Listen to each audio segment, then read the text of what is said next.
보겠습니다. 마태복음 16장 24절 말씀입니다. 우리 함께 봉독합니다. 이에 예수께서 제자들에게 이르시되 누구든지 나를 따르려거든 자기를 부인하고 자기 십자가를 지고 나를 따를 것입니다. 아멘. 예수님을 따르는 자들의 삶, 예수님을 따르는 자들의 자세, 태도에 대해서 말씀하시죠. 그 중에 첫 번째가 뭡니까? 자기를 부인하고 라고 말씀하시죠. 이 자기 부인이라는 것은 현대인들에게 굉장히 어려운 일이에요. 현대인들은 늘 자기 확신, 긍정적 생각 이런 것들을 굉장히 중요시 여깁니다. 그래서 사실은 그래서 근대가 되고 현대가 되면서 우리 청년들이나 우리 아이들이 정말 신앙생활하기 어려운 굉장히 중요한 정신적 바탕이 몇 가지가 있어요.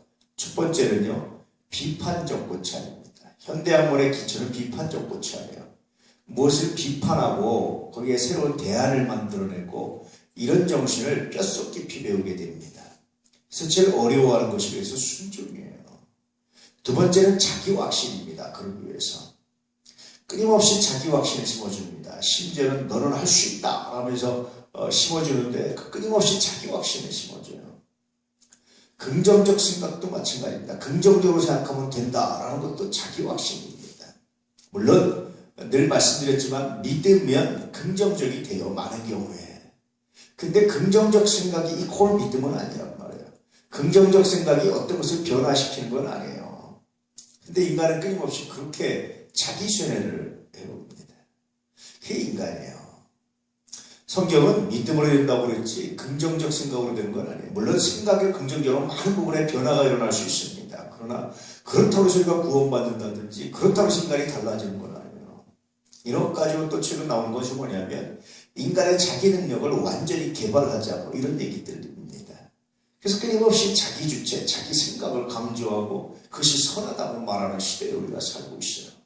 그런 시대에 예수님께서 말씀하신 것처럼 자기를 부인하고 라는 말은 굉장히 어려운 말이죠. 나는 부족합니다. 쉽게 말하면 나는 죄인입니다. 나는 할 수 없습니다.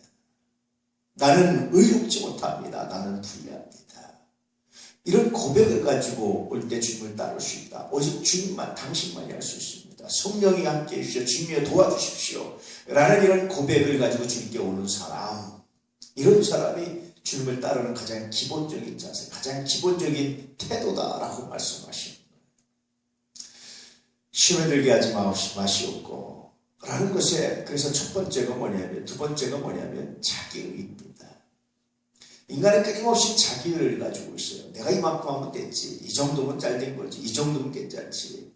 지금 끊임없이 예전에는 것들이 좀 약했거든요. 우리나라에도. 근데 요즘 아이들한테 끊임없이 이걸 심어줍니다. 또 한 자녀 두 자녀가 되면서 자기 자녀를 특별하다고 여기면서 너는 특별한 존재야 라는 이런 생각들을 끊임없이 심어주죠. 긍정적 역할도 많이 합니다. 그런데 아주 중요한 부정적 역할을 하나 하고 있는데 그것은 하나님 앞에서 자기 부인을 소홀히 하고 그것이 자기 의로 가고 그것이 자기가 하는 행동을 다 옳다고 생각하고 쇠뇌하고 그렇게 믿고 나아가게 되는 정말 놀라운 그런 부정적 효과를 하나 만들어내고 있죠. 그렇다고 해서 나는 죽일 놈이야, 나는 쓸데없어, 나는 버려야 돼, 나는 버러지 같대 그렇게 말하고 살라는 것도 아닙니다. 그저 하나님 앞에 나아갈 때 비로소 내가 하나님 앞에서 얼마나 큰 은혜를 받았는지 얼마나 큰 죄인인지 겸손하게 무릎 꿇고 아버지 어찌하오니까 라고 고백할 수 있는 그렇게 무릎 꿇을 수 있는 이 마음이 주님을 따를 때 첫 번째 자세가 된다라고 말해주고 있죠. 다시 말하면요. 그것이 우리를 시험에 들게 하는 거예요. 그것이 우리를 넘어지게 하는 거예요. 그것이 우리를 쓰러지게 하고 함정에 빠지게 하는 겁니다. 결국 사람들의 다툼도 다 자기의에 기반을 합니다.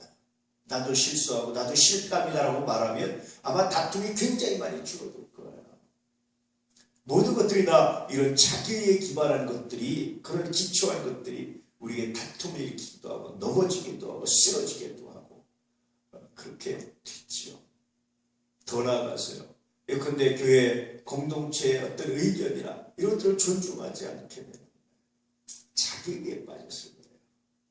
이런 우리를 시험에 들게 하고 이런 우리를 넘어지게 합니다. 오늘 하루 살아가시면서 이런 사실을 깊이 묵상하시고 혹시 내가 시험에 든 이유가 시험에 들었다면 자기의 때문은 아닙니까?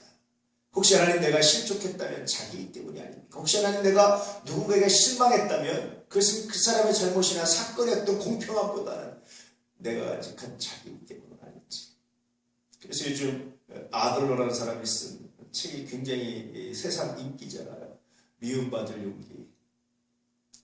늘 말씀드렸죠. 이게 욕먹는 지혜입니다. 사람은 욕먹는 지혜가 있어야 돼요. 욕먹는 지혜가 뭐냐면 누가 나를 욕할 때 그게 뭐 그까짓 거 뭐 하다 마나 이렇게 무시하는 것도 잘못된 겁니다.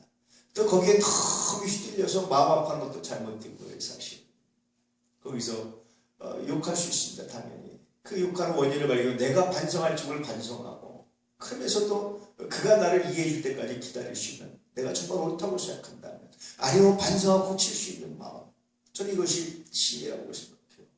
가는 말씀드렸지만 이런 지혜에 가장 탁월한 성서의 인물을 하나 따지라면 처제라면 다윗입니다. 압살롬의 반란을 빼서 도망갈 때 시므이가 욕하잖아요. 비난하고 비로한 자야 하면서 주변의 사람들 가서 죽이려고 그러잖아요. 놔두라고 말하죠. 왜 그렇습니까? 혹시 나의 죄가 있는데 하나님이 저 욕먹는 것으로 나의 죄를 대신 갚는다면 은혜 아니냐.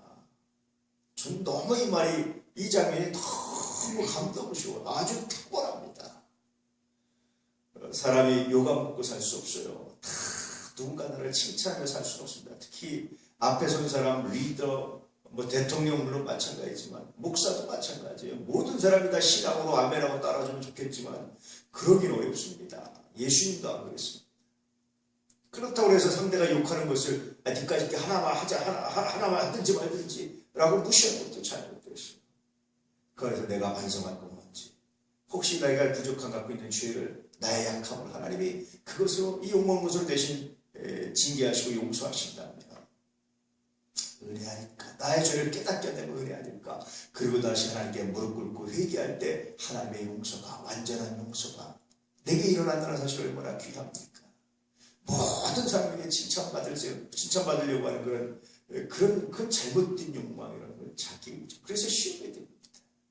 그래서 이 욕먹는 지혜, 욕을 먹을 줄 아는 용기, 이것이 우리의 삶을 얼마나 새롭게 하는지 몰라요. 뿐만 아니라 시험에서 건져나오게 합니다. 오늘 여러분, 자기 때문에 혹시 내가 시험에 들지 않았는지, 혹시 내가 많은 사람들에게 칭찬만 받으려고 하다가 시험에 들지 않았는지, 혹시 내가 그들이 하는 비난을 무시하다가 더 큰 시험에 빠지지 않았는지 묵상하시면서 그 비난 속에서 내가 반성할 점을 하나님께 무릎 꿇을 이유를 다시 발견하시고, 혹시 내가 의롭다고 생각하지 않았는지, 혹시 내가 자기에 빠지는데 돌아오면서 오늘 하루를 멋들어지게 아름답게 갖고 나갈 수 있는 귀한 날 되시기를 축복합니다. 우리 주께서 여러분과 함께 하시기를, 우리 주께서 여러분에게 은혜를 더하시기를, 우리 주께서 여러분에게 능력을 더하시기를, 그리고 더불어서 여러분은 비난하고 욕하는 사람이 아니라 축복하고 감사하는 사람이 되시기를 진실로 축복합니다.